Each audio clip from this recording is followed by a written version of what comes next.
The summer heat pressed down on Magnolia Manor like a smothering blanket, the cicadas droning an endless melody that seemed to drive Martha Blackwood to the edge of her sanity. Standing at the second-floor window of the grand plantation house, she surveyed the sprawling tobacco fields where dozens of enslaved people labored under the merciless Virginia sun.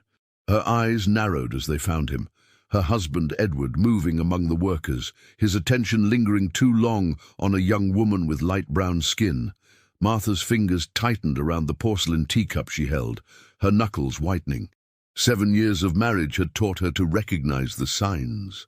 The way Edward's gaze followed certain women, how he disappeared during odd hours of the day, and most damning of all, the children who appeared with unmistakable Blackwood features despite their darker complexions. "Mrs. Blackwood, Dr. Carrington has arrived," announced the housekeeper, interrupting Martha's dark thoughts. Martha composed herself, smoothing down her silk dress.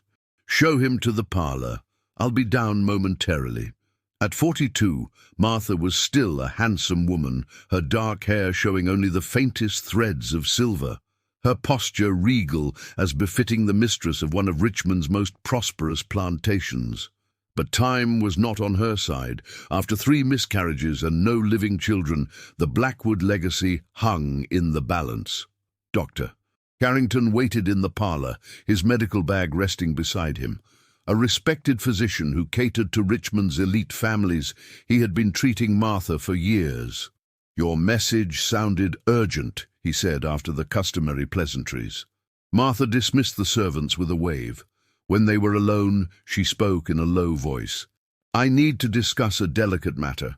My husband's indiscretions have produced offspring."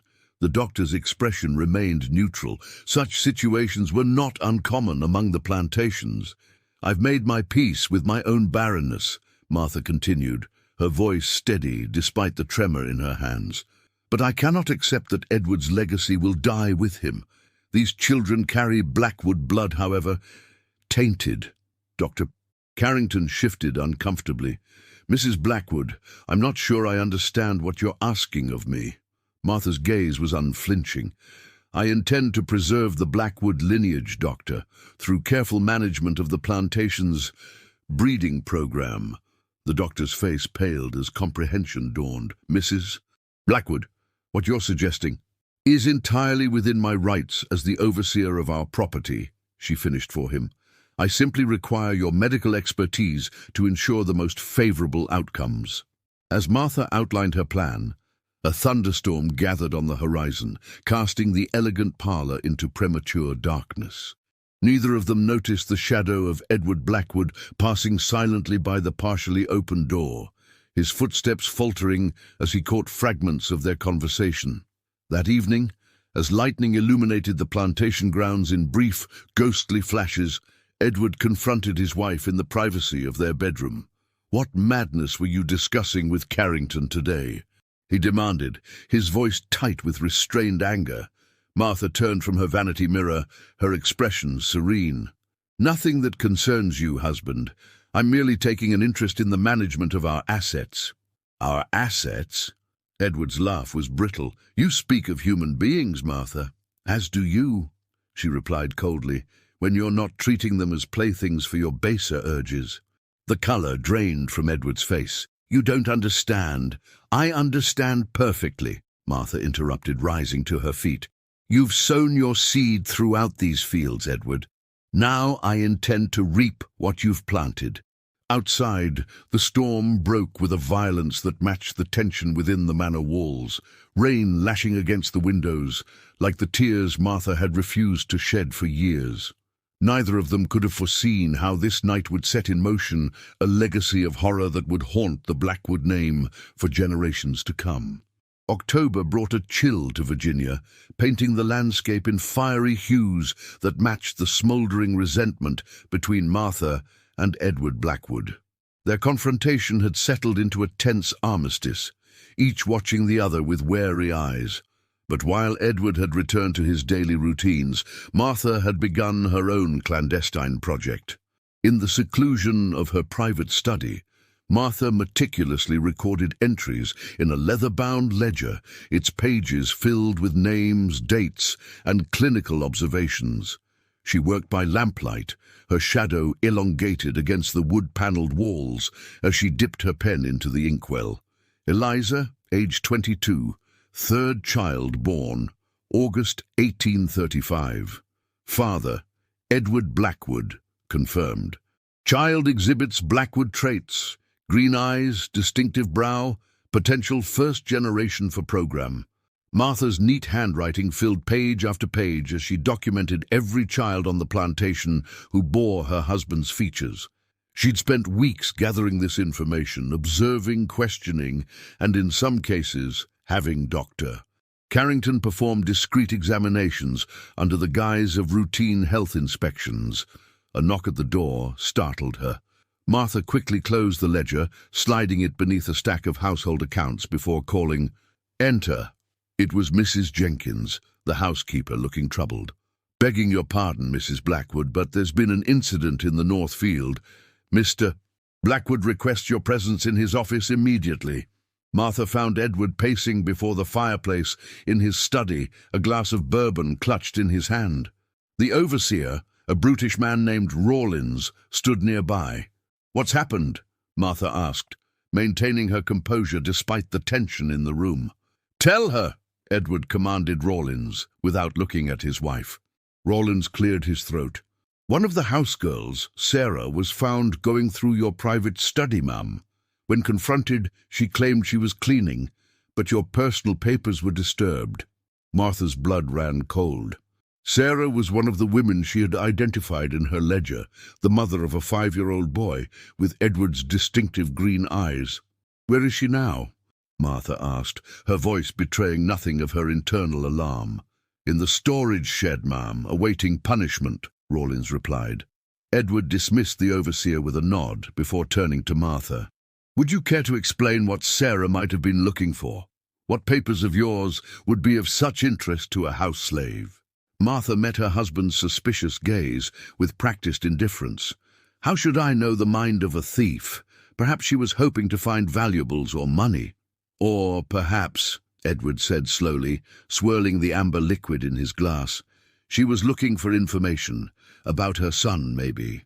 There have been rumors among the quarters." "Rumors?"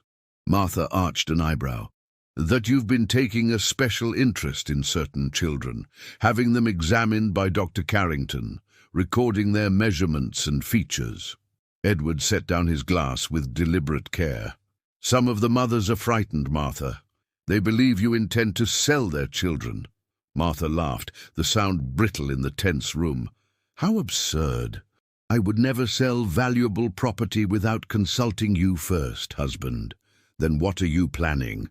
Edward stepped closer, his eyes searching hers. "What's in that ledger you've been keeping?" For a moment Martha faltered, surprised by his knowledge of the ledger. But she quickly recovered, years of maintaining a perfect facade coming to her aid. "Household management, Edward." "Nothing more." She turned toward the door. "Now, if you'll excuse me, I'll see to Sarah's punishment myself. We can't have the house staff thinking they can rummage through our personal effects without consequences." That night, Martha added a new entry to her ledger by candlelight. Sarah, age 26, mother of Jacob, age 5.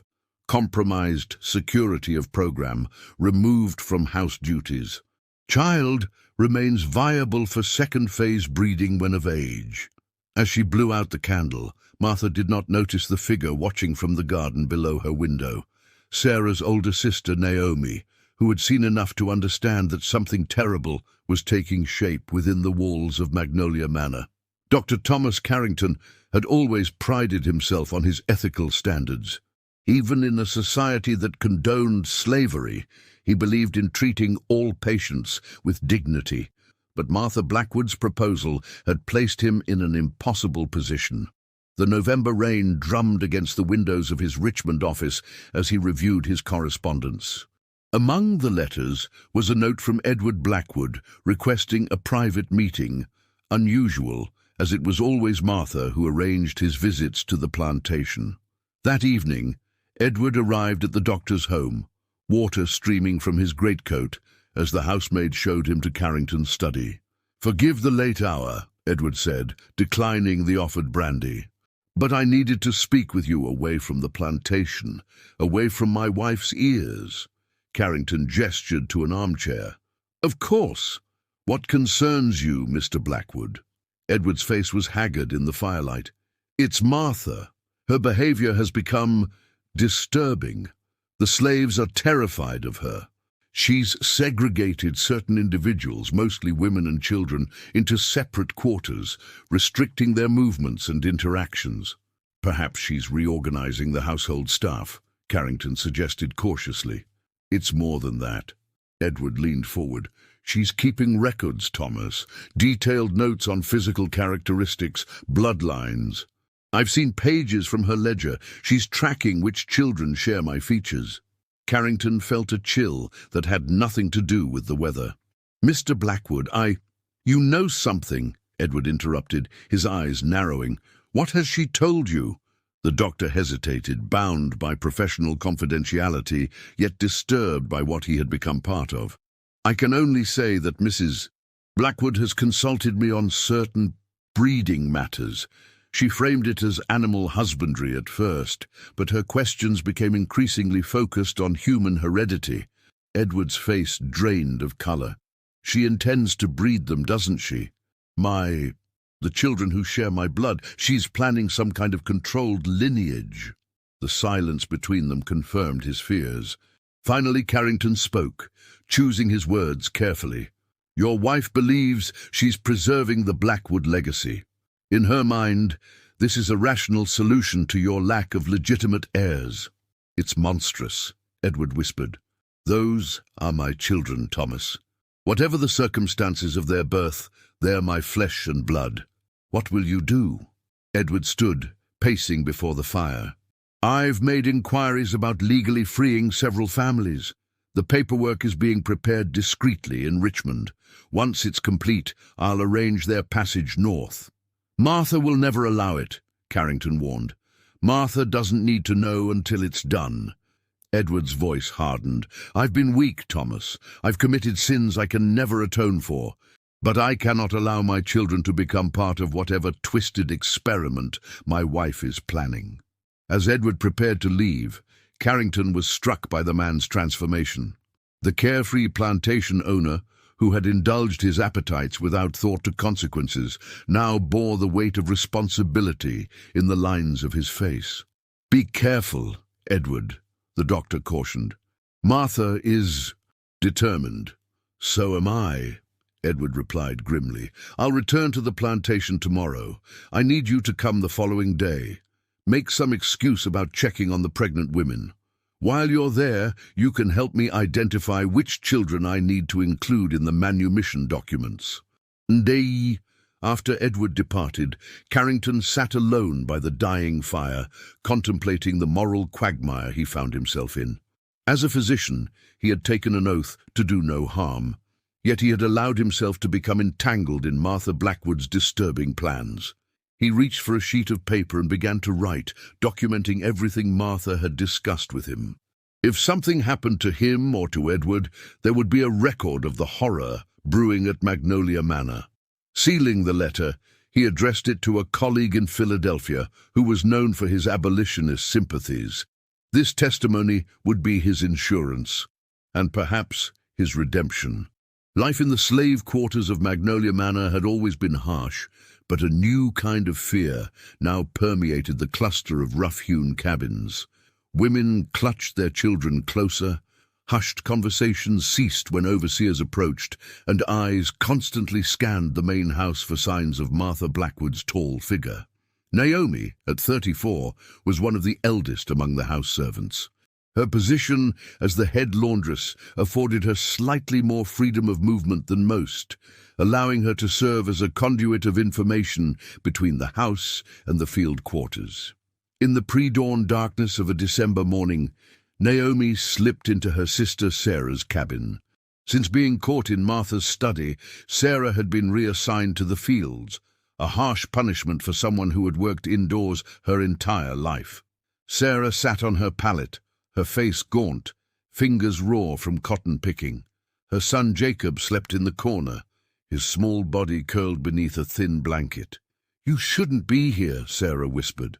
"If they catch you, they won't," Naomi assured her, placing a bundle of salve and extra food on the rough wooden table. "How are your hands?"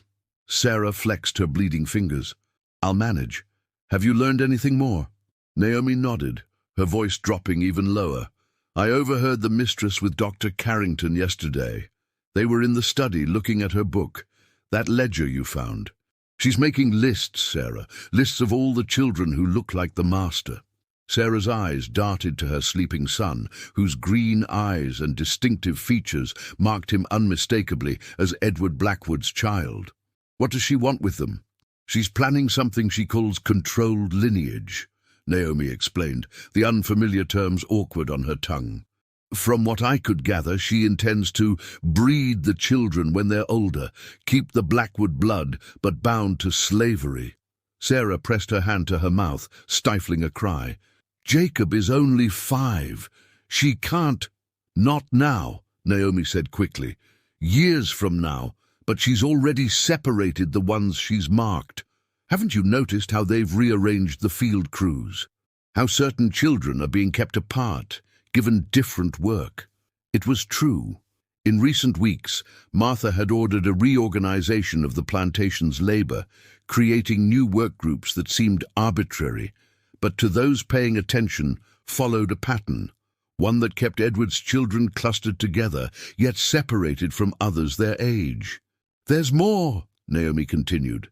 "The master knows something's wrong. He and the mistress argue at night. I can hear them when I'm cleaning the upper halls. And he's been meeting privately with Dr. Carrington." A flicker of hope crossed Sarah's worn face. "Does he mean to stop her?" "I don't know," Naomi admitted, "but yesterday I saw him in his study with legal papers. I couldn't read much, but I saw the word manumission. The term hung in the air between them, too dangerous to dwell on, too precious to dismiss. Freedom, the dream that sustained them through endless days of toil and nights of exhaustion. "We need to warn the others," Sarah said.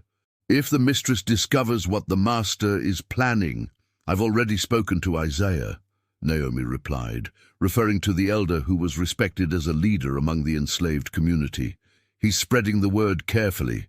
If there's a chance for freedom, we need to be ready." Outside, the eastern sky was beginning to lighten. Naomi embraced her sister quickly before slipping back toward the main house, her heart pounding. As she passed the kitchen gardens, she noticed a light in Martha's study window despite the early hour. The mistress was already awake, perhaps adding new observations to her terrible ledger. What neither sister knew was that in his own study on the opposite side of the house, Edward Blackwood was also awake, finalizing his plans to undermine his wife's scheme. He had spent the night writing letters to contacts in Philadelphia and New York, arranging safe passage for those he intended to free. As dawn broke over Magnolia Manor, the plantation stirred to life, its daily rhythms unchanged on the surface. Field hands trudged to their assigned plots. House servants began preparing breakfast, and the overseers mounted their horses for the day's supervision. But beneath this routine, currents of tension, fear, and desperate hope surged between the grand house and the humble cabins. In her quarters, Martha Blackwood reviewed her latest notations, unaware that her husband was simultaneously signing documents that would derail her carefully constructed plans.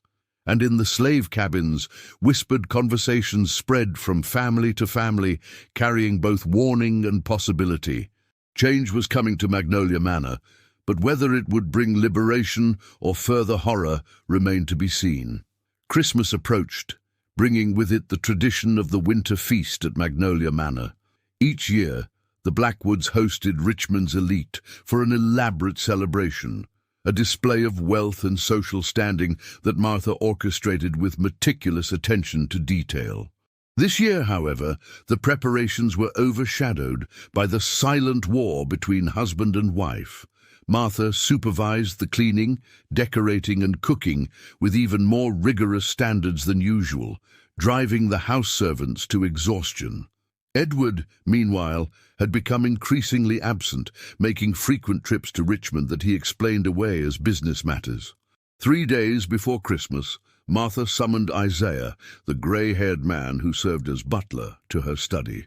"I've made changes to the serving arrangements for the feast," she informed him, handing over a list. "These individuals will attend to the dining room. No substitutions." Isaiah scanned the names, his expression carefully neutral, despite the cold dread spreading through him. Every person on the list was one of Edward's children, or their mothers. "Is there a problem?" Martha asked, watching him closely. "No, ma'am," Isaiah replied, his voice steady despite his internal alarm. "I'll inform everyone of their duties." "See that you do. And Isaiah," she added as he turned to leave, "I expect them to be impeccably presented. The finest clothing, perfect manners. Our guests should see the quality of Magnolia Manor's investment." That evening, as the household settled for the night, Isaiah called a secret meeting in the old tobacco barn, far enough from the main house to be safe from prying ears. One by one, those named on Martha's list slipped through the darkness to gather among the hanging leaves and drying racks. "She's displaying you," Isaiah explained bluntly to the assembled group, "like prized cattle at an auction." Eliza, whose daughter Lucy was the youngest of Edward's children at just 3 years old, clutched her child closer. "Why now? Why at the feast?" "I believe," Isaiah said carefully, "that she intends to seek support for her project. Many of the guests are influential plantation owners, men with similar situations in their households." A murmur of horror rippled through the gathered people. "There's something else," Isaiah continued. "Master Edward has been preparing manumission papers. Naomi saw them, and I've confirmed it with his valet. He intends to free some of you, specifically his children and their mothers." Hope and skepticism warred on the faces around him. Freedom was too precious a concept to trust easily. "When?" asked Thomas, a 16-year-old boy whose resemblance to Edward was so strong that Martha had relegated him to working in the furthest fields, away from visitors' eyes. "Soon. The documents are nearly ready," Isaiah replied. "But if Mistress Martha realizes what he's planning before the papers are signed—" He didn't need to finish the thought. They all knew Martha Blackwood's capacity for calculated cruelty. "We need to play our parts at the feast," said Sarah, her voice stronger than it had been in weeks. "Give her no reason to suspect anything is amiss." As they dispersed back to their quarters, the air heavy with mingled fear and fragile hope, none of them noticed the figure of Rawlins, the overseer, watching from the shadows of a nearby storage shed, his face twisted with malicious satisfaction. The day of the feast arrived with a rare snowfall that transformed Magnolia Manor into a scene from a holiday painting. Carriages began arriving in the late afternoon, bringing 24 of Virginia's most prominent families to the Blackwood plantation. In the dining room, crystal glasses sparkled in the candlelight, silver gleamed on the damask tablecloth, and the air was fragrant with roasted meats and spiced punch. Martha presided at one end of the long table, Edward at the other, their strained relationship concealed beneath layers of social polish. As planned, Edward's children and their mothers served the meal, moving gracefully around the table under Martha's watchful eye. Several of the male guests noticed the striking features these servants shared with their host, exchanging knowing glances with their wives. During the dessert course, Martha gently tapped her glass for attention. "Before we adjourn to the parlor for music, I'd like to propose a brief discussion of a matter that concerns many of us here." Edward stiffened, his hand tightening around his wineglass. "As plantation owners," Martha continued smoothly, "we all face the challenge of maintaining the quality of our workforce. I've been implementing a system of selective breeding that I believe could revolutionize how we manage our most valuable assets." The room fell silent, the guests' expressions ranging from interest to discomfort. "Martha," Edward interrupted, his voice carrying a warning, "this is hardly dinner conversation." "On the contrary," she replied with a cold smile. "What better time to discuss innovation than among friends who share our concerns? I've prepared some documentation that demonstrates the effectiveness of carefully managed bloodlines." She gestured to Isaiah, who reluctantly approached with the leather portfolio containing her ledger. Edward stood abruptly, his napkin falling to the floor. "You'll excuse me, but I find myself unwell. Please continue your evening without me." As he strode from the room, Martha's smile never faltered, though her eyes followed him with calculation. Turning back to her guests, she opened the ledger, revealing pages of meticulous notes and diagrams. "As you can see," she began, "by controlling which individuals reproduce, we can maintain desirable traits while eliminating weaknesses. The economic advantages are considerable." While several guests leaned forward with interest, others shifted uncomfortably. In the adjacent serving pantry, Sarah and the others listened in horror as Martha outlined her plans for their future and that of their children, with the clinical detachment of a horse breeder discussing bloodstock.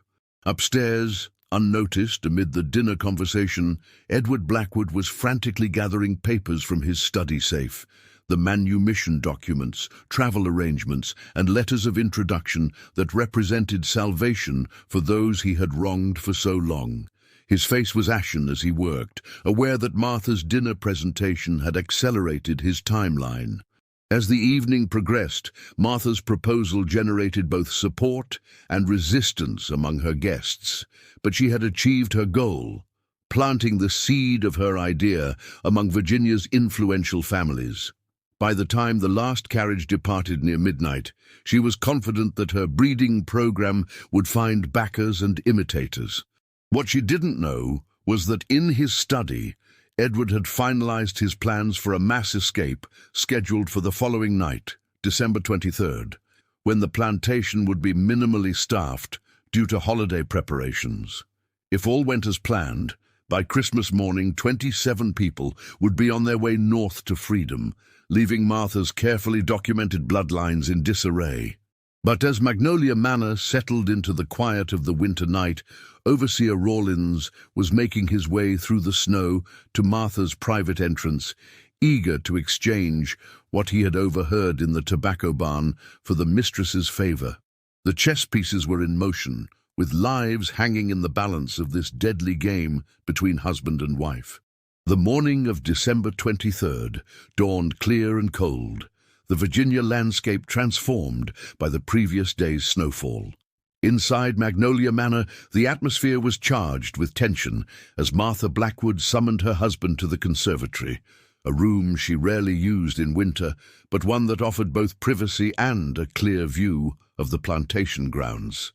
Edward entered warily, noting the unusual setting and the presence of Rawlins standing near the glass doors that led to the garden. "You wanted to see me?" Edward asked, remaining near the entrance. Martha was arranging orchids in a crystal vase, her back to him. "I've always admired your cunning, Edward, the way you cultivate friendships with shipping merchants, bank directors, even sympathizers of the abolitionist cause." She turned to face him, her expression serene despite the accusation in her words. "Did you really think I wouldn't discover your plans?" Edward's face betrayed nothing, though his pulse quickened. "What plans might those be?" "The manumission papers," Martha replied coldly. "The arrangements with the Quakers in Philadelphia. Your intention to steal 27 pieces of Blackwood property tonight." The blood drained from Edward's face. "How did you—" "Mr. Rawlins has been most informative," Martha interrupted, gesturing to the overseer. "It seems our slaves have been rather indiscreet in their midnight meetings." Edward glanced at Rawlins, whose smug expression confirmed the betrayal. The overseer had been in his employ for 5 years, but his loyalty had clearly been purchased by Martha. "Those are my children," Edward said quietly. "They are property," Martha corrected him. "Property that carries valuable Blackwood traits that I intend to preserve and enhance through careful management." "This madness ends now," Edward declared, taking a step toward her. "I've already signed the papers. By law, they'll be free as soon as the documents are filed in Richmond this afternoon." Martha's laugh was like ice breaking. "I'm afraid Mr. Patterson won't be filing anything today?" "What have you done?" Edward demanded, a new fear gripping him. "Nothing dramatic," Martha assured him. "I simply dispatched Rawlins to intercept your lawyer on the road to Richmond this morning. The papers have been misplaced." Edward lunged toward Rawlins, but the overseer was ready, drawing a small pistol from his coat. "Don't be foolish, husband," Martha cautioned. "I've taken precautions. The children you're so concerned about have been relocated to the old indigo shed under guard. Their mothers are confined to the root cellar. If you attempt to interfere, I can't guarantee their safety." Edward's mind raced, calculating options that dwindled with each passing moment. "What do you want, Martha?" "Your cooperation, or at least your non-interference." She resumed arranging her flowers with practiced precision. "You will depart for our Baltimore property today to oversee the winter tobacco shipments. You will remain there until I send word that you may return." "And if I refuse?" Martha's smile was terrible in its calmness. "Then Rawlins will have to take more permanent measures to secure Magnolia Manor's future." The threat hung in the air between them. Edward had no doubt that Martha would follow through. The cold ambition that had once attracted him to her had twisted into something monstrous over years of bitterness and obsession. "You have an hour to pack," Martha informed him. "One of the grooms will drive you to the Richmond coach station. From there, I expect you to continue to Baltimore without deviation." Defeated for now, Edward turned to leave, his shoulders slumped. "Oh, and Edward," Martha called after him, "I've instructed Rawlins to send men to search the slave quarters thoroughly. Should they find any copies of your manumission documents, those involved will face severe consequences. I suggest you inform Isaiah to surrender any papers immediately." In the cramped darkness of the root cellar, Sarah huddled with 5 other women, listening to the heavy footsteps of their guard pacing above them. The air was cold and damp, heavy with the smell of stored vegetables and earth. "They've taken our children," whispered Eliza, her voice breaking. "Where have they taken them?" "The indigo shed," replied Ruth, the oldest among them. "I heard the overseers talking as they brought us here." Sarah pressed her hands to her eyes, fighting back tears of frustration. Freedom had been so close, just hours away. Now they were facing a fate worse than their current bondage, seeing their children become part of Martha Blackwood's twisted breeding scheme. "Master Edward will help us," Naomi insisted, though her voice lacked conviction. "He promised." "Promises from white men are worth less than spit in the wind," Ruth said bitterly. "He'll save himself." As they argued in hushed tones, none of them noticed the small grate near the floor, a drainage channel that connected to the garden irrigation system. Nor did they see the face that appeared there briefly. Young Thomas, who had escaped during the chaos of the roundup and had been searching for a way to help. In his bedchamber, Edward packed quickly, his mind working furiously to salvage his plan. Martha might have intercepted the official documents, but he had kept copies hidden in his personal Bible, a place his wife would never look, given her disinterest in religion. If he could somehow get those copies to Isaiah before departing, a soft knock interrupted his thoughts. It was Daniel, his personal valet, looking anxious. "Master Edward, Mistress Martha has instructed me to assist with your packing and escort you downstairs when you're ready." Edward understood the message. He was under surveillance. Daniel's loyalty was to the household, not specifically to him or Martha. The valet would report any unusual behavior. "Thank you, Daniel," Edward replied, closing his valise. "I'm nearly finished." As Daniel turned to collect Edward's greatcoat from the wardrobe, Edward quickly scribbled a note and slipped it, along with a key from his pocket watch chain, into the inner pocket of his second-best coat, the one he wore for traveling in inclement weather. "I won't need the heavy wool coat," he said casually. "The lighter one will suffice. Leave the winter coat here. I'll send for it if the weather worsens in Baltimore." Daniel nodded, returning the coat to the wardrobe without checking the pocket. It was a desperate gamble, but Edward knew that Isaiah sometimes wore his cast-off clothing during the coldest months. a common practice that Martha tolerated as a way of extending the usefulness of garments no longer fashionable enough for the master. As Edward descended the grand staircase, valise in hand, he caught sight of Martha watching from her study doorway. Her expression was one of triumph, poorly disguised as wifely concern. "Safe travels, husband," she called. "I'll send word when it's appropriate for you to return." Edward paused, looking directly into her eyes. "This isn't over, Martha." Her smile was glacial. "On the contrary, Edward, for you it's quite finished." As the carriage pulled away from Magnolia Manor, Edward looked back at the imposing white columns of the house he had inherited from his father. Behind those elegant walls, a horror was taking shape, one he had helped create through his own moral failings and subsequent inability to protect those he had wronged. What neither Edward nor Martha knew was that Thomas had already rallied a small group of trusted friends among the enslaved community. As darkness fell on the shortest day of the year, they were preparing their own desperate plan, one that would either lead to freedom or destruction for them all. The old indigo shed stood at the northern edge of the plantation, a grim reminder of crops long abandoned for more profitable tobacco. Its weathered boards and rusting metal roof had made it unsuitable for storing valuable harvests, but its sturdy construction and remote location made it the perfect prison. Inside, 14 children ranging from 3 to 16 years old huddled together on the dirt floor, surrounded by 4 armed overseers. A single lantern cast grotesque shadows across the walls, illuminating faces marked by fear and confusion. The younger children whimpered for their mothers, while the older ones maintained a watchful silence, their eyes tracking every movement of their guards. Thomas, hidden in the underbrush 50 yards from the shed, observed the rotation of guards with growing concern. Since escaping the roundup that morning, he had been scouting the situation, desperate for a way to free the others before Martha implemented the next phase of her plan. The sound of approaching horses sent him deeper into the shadows. 2 riders approached the shed, Rawlins and another man Thomas didn't recognize. The stranger dismounted, carrying a black medical bag. "Children need to be examined before transport," Rawlins explained to the guards. "Mistress's orders." "Transport?" one of the overseers questioned. "Thought they were staying here." Rawlins spat a stream of tobacco juice into the snow. "Change of plans. Mistress is concerned the master might cause trouble, so she's moving the special breeding stock to the eastern property tonight. Doctor here needs to make sure they're fit for the journey." Thomas's blood ran cold.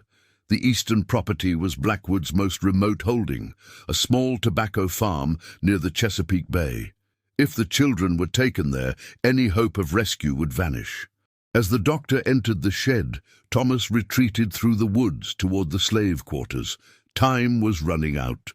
In the main house, Martha sat at her writing desk, penning a letter to a colleague in Richmond. "I believe you'll find my method of selective reproduction scientifically sound. The first generation has already demonstrated the inheritance of desirable traits, and with careful management, I expect to establish a superior bloodline within 3 generations. I would welcome your visit in the spring to observe the results of this initial phase." Her hand paused as she considered her next words. Edward's interference had forced her to accelerate her timeline, but perhaps that was for the best. The eastern property would provide the isolation needed for her work to proceed without scrutiny or interference. A knock at the door interrupted her thoughts. "Enter," she commanded. It was Mrs. Jenkins, the housekeeper, looking troubled. "Begging your pardon, ma'am, but there's something strange happening with the house staff. Several people are missing from their posts, including Isaiah." Martha set down her pen, a flicker of annoyance crossing her features. "Have you checked the usual hiding places? The kitchen loft, the root cellar?" "Yes, ma'am, and Naomi and the others are still locked in the root cellar as you ordered." "It's the others, those not involved with the master's situation." Martha rose from her desk, suddenly alert. "Find Rawlins immediately. Tell him to bring additional men back from the indigo shed. I want the quarters searched thoroughly." As Mrs. Jenkins hurried away, Martha moved to the window, scanning the darkening grounds. Something was happening. She could feel it in the shift of atmosphere that preceded trouble on a plantation. In the slave quarters, Thomas had gathered a small group in the cramped confines of old Joseph's cabin. Joseph, at 76, was the eldest person on the plantation, respected for his wisdom and permitted certain freedoms due to his age and knowledge of traditional medicines. "They're moving them tonight," Thomas explained urgently, "to the eastern property." "What about the mothers?" asked Benjamin, a blacksmith whose nephew was among the captive children. "Still in the root cellar under guard," Thomas replied. "But I found a way to communicate with them through the drainage grate." Joseph, his rheumy eyes grave, shook his head. "Mistress will have doubled the guards by now, and with Master Edward gone, we have no ally in the main house." "Not entirely true," Thomas said, lowering his voice further. "Daniel found this in the master's winter coat." He produced a small brass key and a note written in Edward's precise hand. Joseph took the note with trembling fingers, struggling to read in the dim light. Like many enslaved people, his literacy was limited and hard-won through secret learning. "Safe in study, bottom drawer, papers for freedom," he read slowly. "Use key, get to Patterson in Richmond." "Master Edward hid copies of the freedom papers," Thomas explained. "If we can get them to his lawyer in Richmond, we might still have a chance." "And how do we do that with the children at the indigo shed, the women locked up, and half the overseers hunting for us?" Benjamin demanded. "We divide our efforts," Thomas said with a determination that belied his 16 years. "We need 3 groups, one to create a distraction, one to rescue the women and children, and one to get into the main house and find those papers." As the small group huddled in the flickering candlelight, Thomas outlined a desperate plan. They had few weapons beyond farm tools, limited time, and the knowledge that failure meant severe punishment or death. But they also had the advantage of intimate knowledge of the plantation's layout, the cover of night, and the fierce determination of people fighting for their children's futures. "Joseph, you're respected even by the white folk. If you're caught out after dark, they'll just think you're gathering herbs for your medicines," Thomas said. "You need to get to the main house and find that drawer." The old man nodded solemnly. "These bones still know how to move quietly. Benjamin, you and the others from the forge take the distraction. A fire in the tobacco barn should draw most of the overseers." The blacksmith's expression was grim.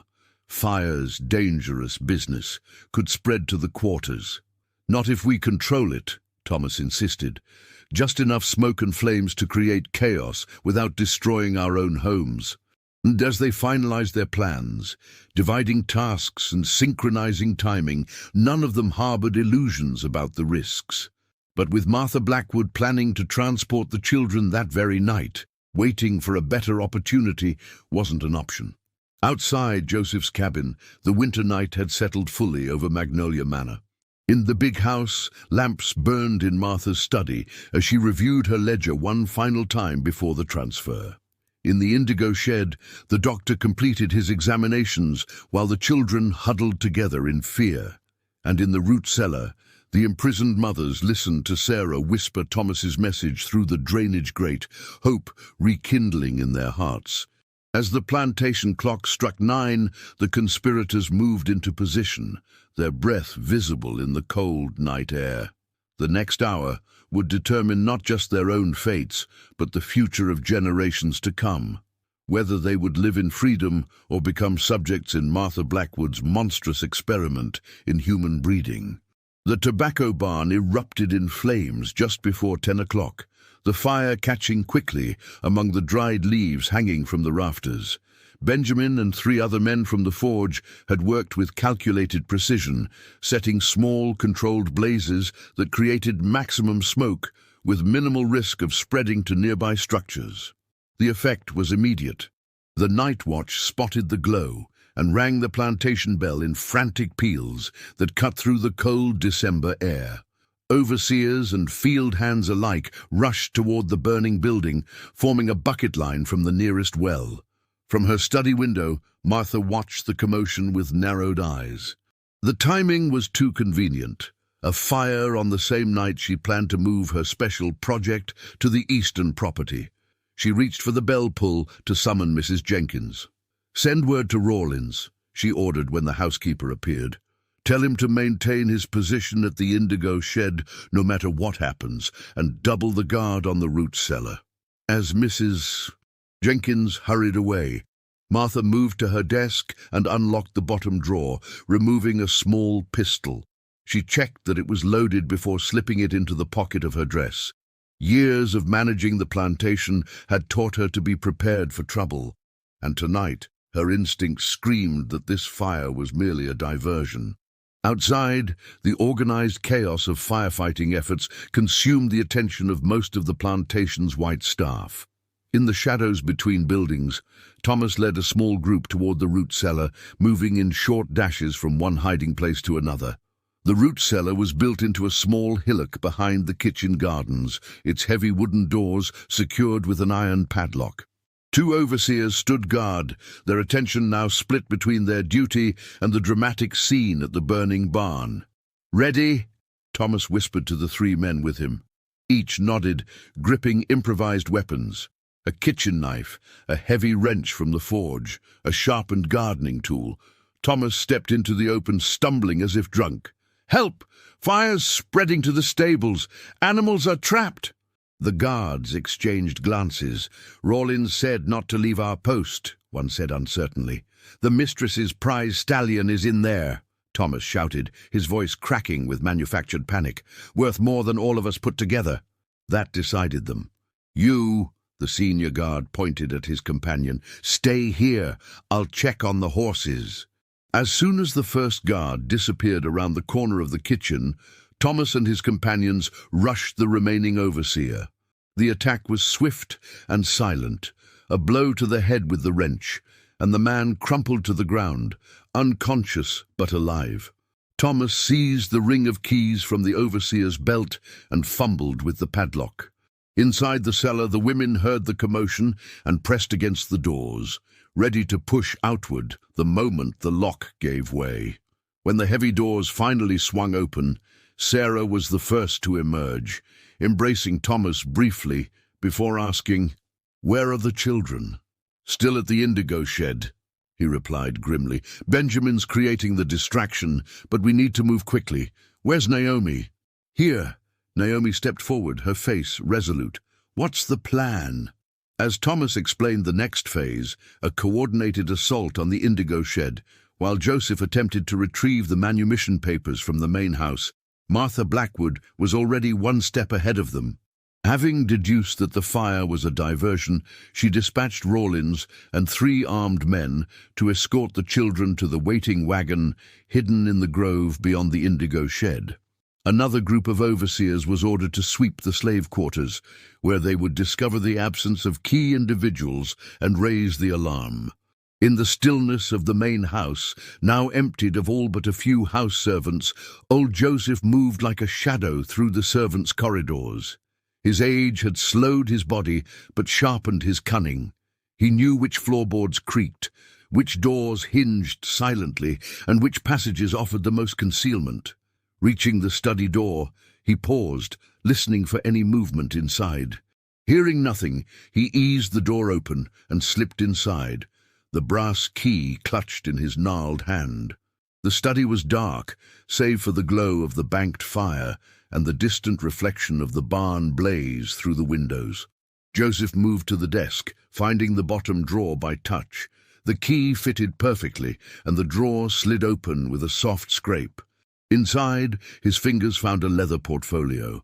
Opening it, he discovered several official-looking documents bearing Edward Blackwood's signature and seal.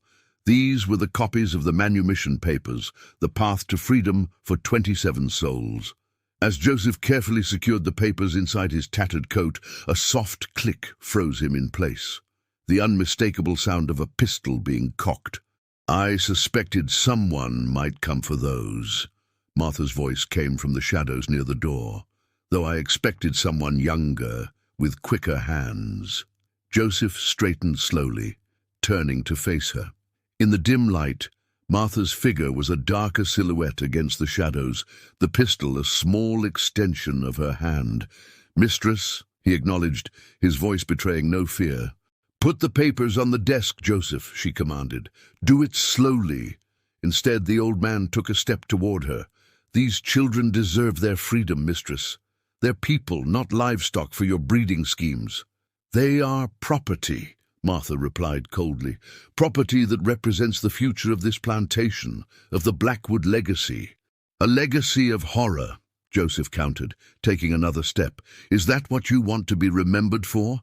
The woman who bred her husband's children like animals?" Martha's hand trembled slightly. "Stay where you are, old man. I will shoot." "Then shoot," Joseph said calmly, continuing his advance. "But know that your scheme dies tonight, whether I do or not. The others are already freeing the children." At the indigo shed, Thomas's group arrived to find the building empty, the children already gone. But a fresh trail of wagon tracks in the snow led toward the eastern grove. They had missed them by minutes. "They're taking them to the eastern property tonight," Naomi realized, panic rising in her voice. "We'll never reach them once they're on the main road." "The wagon has to use the bridge across Miller's Creek," Thomas said quickly. "If we cut through the pine forest, we can intercept them before they reach it." Without hesitation, the group plunged into the darkness of the woods, racing against time while back at the manor, old Joseph faced Martha Blackwood alone. "You're a smart woman, mistress," Joseph said, now close enough that the pistol nearly touched his chest. "You know this plan of yours can't succeed. Even if you kill me, even if you transport those children tonight, this evil will be discovered." Martha's face hardened. "Step back, Joseph. Final warning." Instead, the old man reached into his coat and slowly withdrew the papers. "These children are legally free, mistress. Master Edward signed these papers before he left. Kill me if you must, but the truth is already written." For a moment, the only sound in the study was the crackling of the fire and Martha's rapid breathing. Then, with unexpected swiftness, she lunged forward and seized the documents from Joseph's hand. Stepping back, she held the papers over the fireplace. "Legacy is everything, Joseph. The Blackwood name will continue, one way or another." As the manumission papers caught fire in her hand, Martha didn't notice the door opening behind her, nor the figure that entered silently. She was focused entirely on the old man's face, watching his expression as freedom turned to ash. The blow caught her by surprise. A heavy candlestick brought down on her wrist, sending the pistol clattering to the floor. Martha whirled to find Mrs. Jenkins standing there, her usually deferential expression replaced by cold determination. "Enough," the housekeeper said simply, picking up the pistol. "Enough horror in this house." Meanwhile, in the pine forest, Thomas and the others emerged onto the road just as the wagon approached the narrow wooden bridge spanning Miller's Creek. Rawlins sat at the reins, a rifle across his knees, with two armed overseers riding alongside, and the children huddled in the wagon bed. Thomas stepped into the road, directly in the wagon's path. Behind him, Sarah, Naomi, and the others spread out, armed with farm tools and desperate courage. "That's far enough, Rawlins," Thomas called, his voice carrying in the cold night air. "Let the children go." The overseer laughed, raising his rifle. "Boy, you just signed your death warrant." What happened next would be recounted in hushed voices for generations to come. How Benjamin and the forge workers emerged from the trees on the other side of the bridge. How Sarah threw herself at the nearest horseman with nothing but a kitchen knife and a mother's fury. How Rawlins's rifle jammed at the crucial moment, and how, in the chaos that followed, not a single child was harmed despite tea. Violence that claimed the lives of two overseers and left Rawlins himself bleeding into the snow. By midnight, as the tobacco barns smoldered to embers and an uneasy quiet settled over Magnolia Manor, 27 souls huddled in the old church 3 miles from the plantation, free by law if not yet by circumstance, and facing an uncertain journey north in the dead of winter. Among them, old Joseph clutched a charred fragment of the manumission papers rescued from the fire, not enough to prove their freedom legally, but a symbol of the truth that could not be entirely destroyed. And in the manor house, Martha Blackwood sat bound in her own study, watched over by Mrs. Jenkins, while they awaited the return of Edward Blackwood, hastily summoned from his journey to Baltimore. The Blackwood legacy had indeed been assured that night, though not in the way Martha had planned. For generations to come, the story would be told of the night when the enslaved people of Magnolia Manor chose their own destiny, refusing to become subjects in a monstrous experiment and claiming the freedom that was rightfully theirs. Edward Blackwood returned to Magnolia Manor in the pale light of Christmas Eve morning, his carriage racing up the tree-lined drive past the charred remains of the tobacco barn. The messenger, who had intercepted him on the road to Baltimore, had provided only the barest details: a fire, an uprising, and Martha held captive in the study. The plantation was unnaturally quiet as he descended from the carriage, the usual activity of field hands and house servants replaced by a tense stillness. Several overseers stood guard around the main house, their faces grim and weapons prominently displayed. Mrs. Jenkins met him at the door, her usual composure strained but intact. "Thank Providence you've returned, Master Edward. Things have deteriorated in your absence." "Where is my wife?" Edward demanded, shrugging off his travelling coat. "In the study, sir. She's unharmed, but—" The housekeeper hesitated, restrained, for her own safety and that of others. Edward found Martha seated in his desk chair, her wrists bound to the armrests with silk scarves, a genteel imprisonment that somehow made the situation more surreal. She looked up as he entered, her expression a complex mixture of fury and relief. "Untie me at once," she commanded, her voice hoarse but imperious. Edward dismissed Mrs. Jenkins with a nod before approaching his wife. "I understand there was trouble last night." Martha laughed bitterly. "Trouble? Is that what you call it when your property rises against you? When your most trusted servants betray you? When everything you've built is threatened with destruction?" "Where are they, Martha?" Edward asked quietly. "The children and their mothers, where are they now?" "Gone," she spat. "Fled in the night with the help of half the household. They took the wagon meant for the Eastern property transfer." Her eyes narrowed. "You knew this would happen." "You planned it," Edward began, untying her bonds. "I planned to free them legally, yes, but this uprising, no. That was born of your cruelty, your obsession with your breeding program." Once released, Martha rubbed her wrists, regarding her husband with cold calculation. 27 valuable slaves lost, Edward. 27 pieces of Blackwood property that you intended to simply give away. They're my children," Edward replied, his patience finally snapping. "My flesh and blood, and I will not have them treated as livestock for your twisted experiments." Martha rose, smoothing her rumpled dress. "I was preserving your legacy, the only way possible given your failure to produce legitimate heirs. But no matter, they won't get far. I've already sent riders to alert the slave patrols in neighboring counties." The colour drained from Edward's face. "Call them off, Martha." "Why would I do that?" she challenged. "Those slaves are still legally our property. The manumission papers burned in that fireplace last night." Edward's expression hardened. "Not all of them." He reached into his coat and withdrew a folded document. "I filed a copy with Judge Williams in Richmond before departing for Baltimore. It's official, Martha. They're free by law, and any attempt to recapture them would constitute kidnapping of free persons." Martha stared at the document, her composure cracking for the first time. "You've ruined us," she whispered. "The cost of those slaves alone will be absorbed by the plantation's profits." Edward interrupted. "Magnolia Manor will survive with paid labor, as many estates now do. What cannot survive is the horror you tried to create here." For a long moment, husband and wife regarded each other across a gulf of incomprehension and mutual betrayal. They had lived side by side for 7 years, yet had become strangers united only by the legal bonds of marriage and their shared ownership of the plantation. "What happens now?" Martha finally asked, her voice small but still defiant. "You have a choice," Edward replied evenly. "Remain here as my wife in name only, maintaining the social facade while having no say in the plantation's management.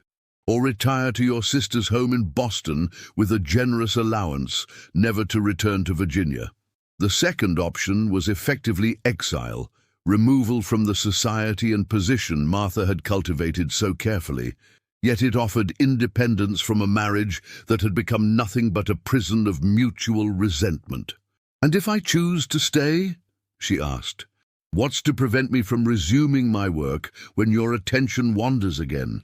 There are other enslaved women, other potential subjects for my research." Edward's expression was grim. "Because as of this morning, I've begun the process of manumitting every slave on Magnolia Manor. By spring, this will be a plantation of free labor only." The shock on Martha's face would have been satisfying under different circumstances. As it was, Edward felt only a profound weariness, the weight of years of moral compromise finally lifting, but leaving him facing an uncertain future. "You'll destroy your inheritance," Martha warned. "No plantation this size has ever succeeded without slave labor." "Then we'll be the first," Edward replied simply, "or we'll fail trying. But I will not continue to build wealth on human bondage, especially not on the bondage of my own children." While this confrontation unfolded in the study, another reckoning was taking place 3 miles away in the small wooden church that had become a temporary sanctuary for the escaped group. The morning light filtered through dusty windows as Isaiah led a council to determine their next steps. The initial euphoria of escape had given way to the harsh realities of their situation. 27 people, including young children, with winter setting in and limited supplies. "The manumission papers were burned," Isaiah explained gravely. "Old Joseph saved only a fragment. Without legal proof of our freedom, the patrols can take us at any time." "Then we keep moving north," Thomas insisted. "The Underground Railroad has stations in Maryland. If we can reach them—" "With children, in December?" Sarah interrupted. "We'd lose half our number to the cold before reaching the Maryland line." The debate continued, options weighed and discarded, until the sound of approaching horses silenced the church. Through the windows, they could see 2 riders approaching, Edward Blackwood and Dr. Carrington. Fear rippled through the group. Had they come to reclaim them, to punish the leaders of the escape? The men positioned themselves protectively in front of the women and children, improvised weapons at the ready.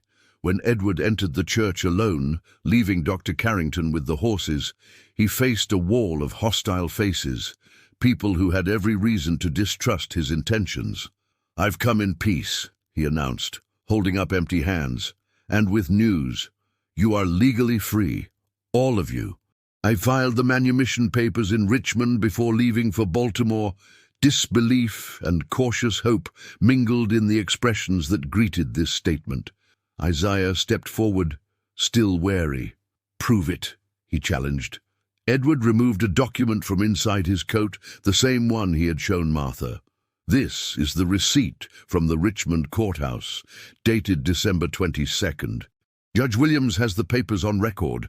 You are free citizens under the law." Isaiah took the paper with trembling hands, examining it closely before passing it to others who could read. Gradually, the truth sank in, bringing tears to some eyes and suspicious frowns to others. "What of Mistress Martha?" asked Naomi. "She won't accept this easily." "My wife no longer has authority over Magnolia Manor or any person upon it," Edward replied firmly. "She will either adapt to the new reality or leave Virginia altogether." A heavy silence followed this pronouncement as the group absorbed its implications. Freedom was now legally theirs, but what would that mean in practice? Where would they go? How would they survive? As if reading their thoughts, Edward continued, Dr. Carrington and I have brought supplies, food, blankets, medicines, and I have a proposal for those willing to consider it." He outlined a plan that would have been unthinkable just days before. Paid employment for any who wish to remain at Magnolia Manor, fair contracts with housing provided, education for the children, and assistance for any who preferred to start new lives elsewhere. "Why would you do this?" Thomas asked bluntly. "After all these years of owning us, why change now?"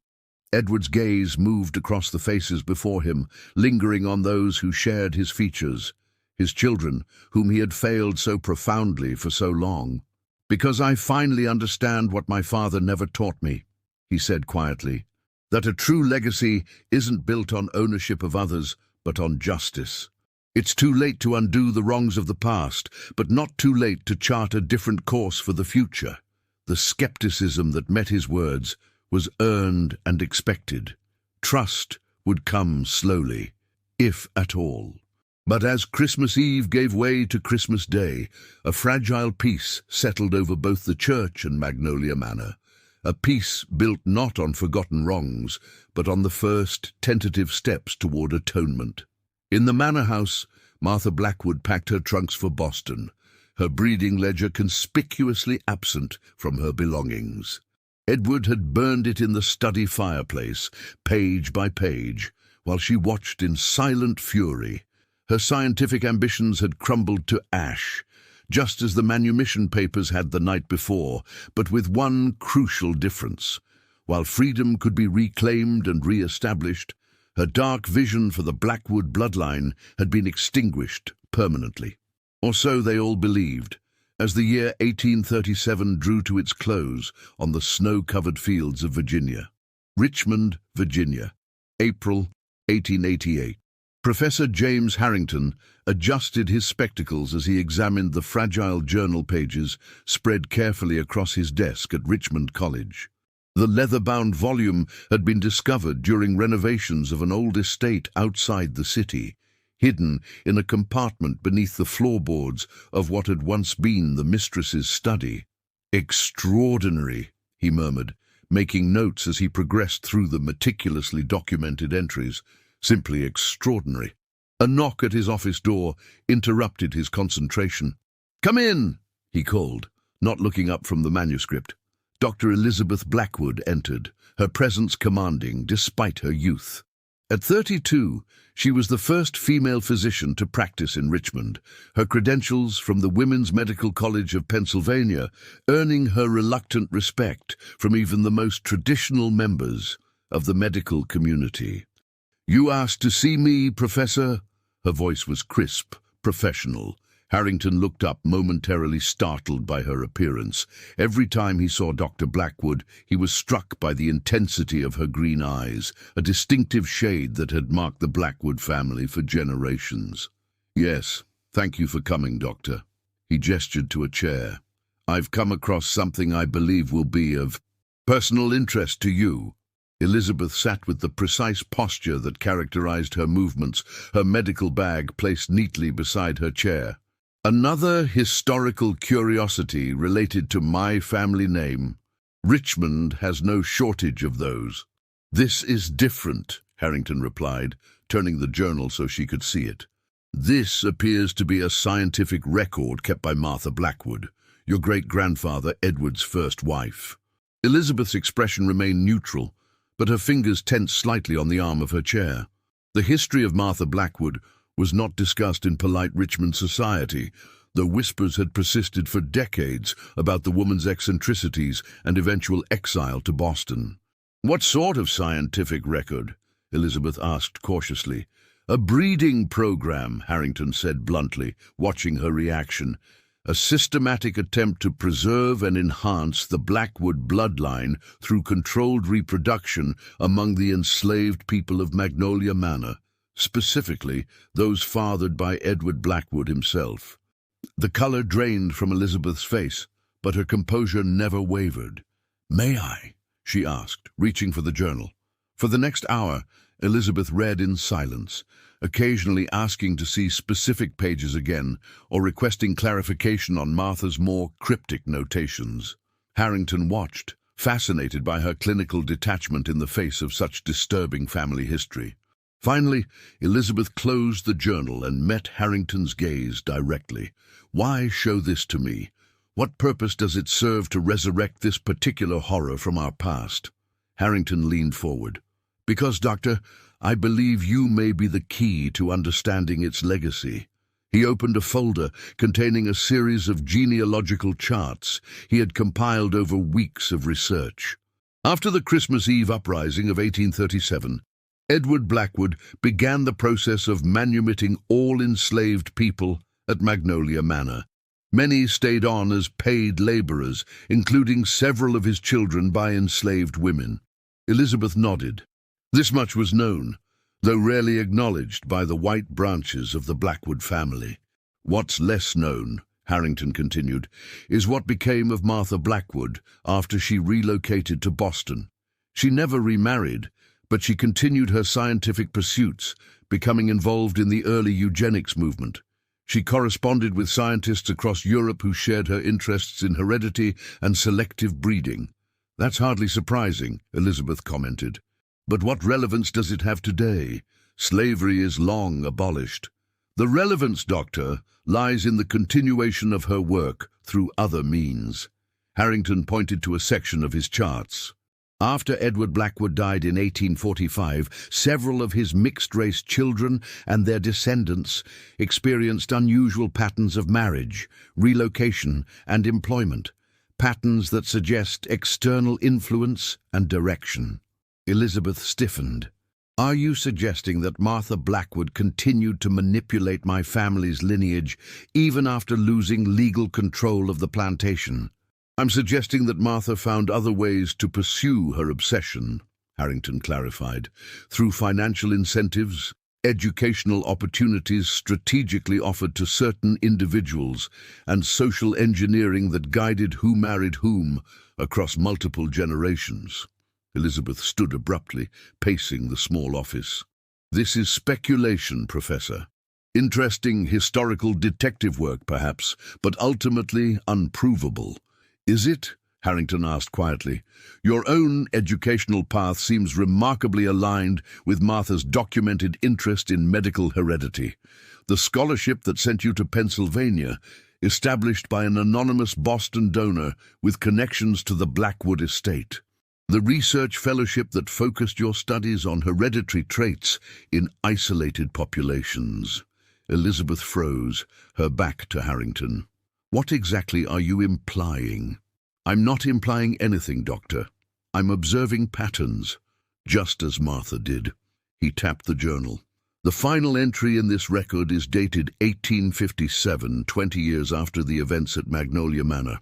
In it, Martha writes of her satisfaction that the project continues through channels invisible but effective, ensuring that the Blackwood traits of intelligence, beauty, and ambition will manifest in carefully cultivated bloodlines for generations to come."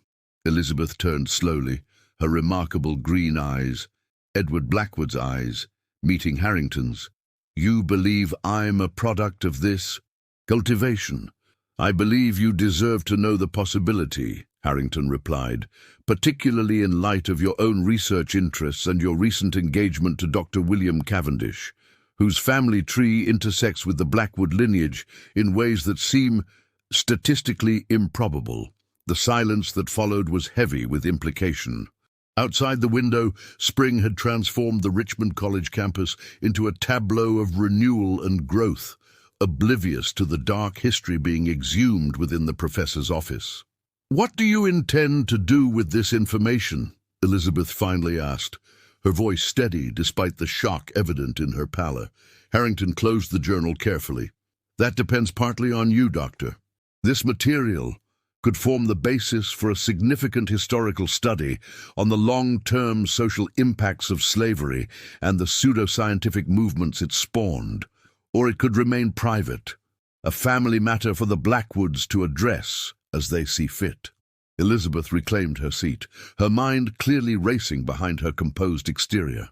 If what you suggest is true, if Martha's influence extended across decades and shaped marriages and births through manipulation rather than force, then how many families in Richmond might be products of her design? How many bloodlines carry this tainted legacy without knowing it?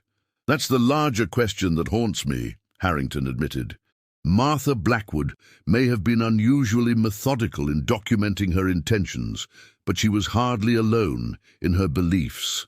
The same eugenics theories that influenced her later work in Boston gained widespread acceptance in the decades after her death. Elizabeth picked up her medical bag, her decision made. I need time to process this, Professor, and to investigate certain aspects of my family history more thoroughly before deciding how to proceed. Harrington nodded, understanding the weight he had placed on her shoulders. Of course, the journal and my research notes will remain secure until you've reached a decision. As Elizabeth Blackwood departed, her posture as perfect as always, despite the burden of new knowledge, Harrington returned to the journal. The final pages contained Martha's reflections from her Boston years, the satisfied musings of a woman who believed she had transcended defeat to achieve her aims through more subtle means.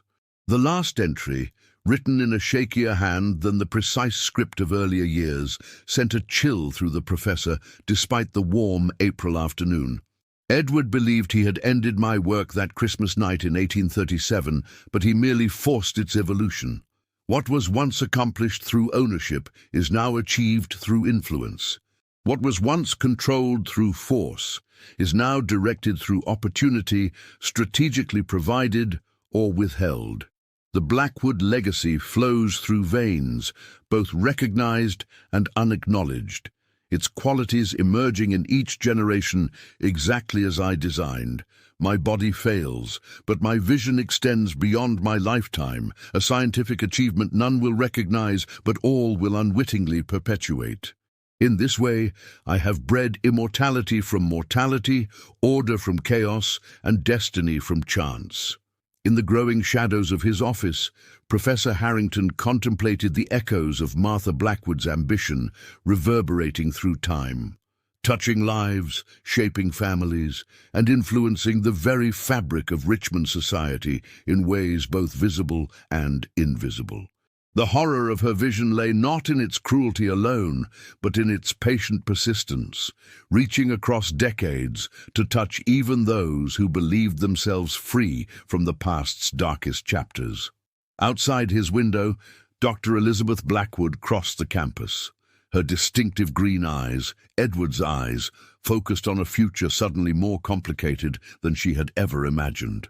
Within her veins flowed the legacy of both the master who had sought redemption and the mistress who had never abandoned her monstrous vision.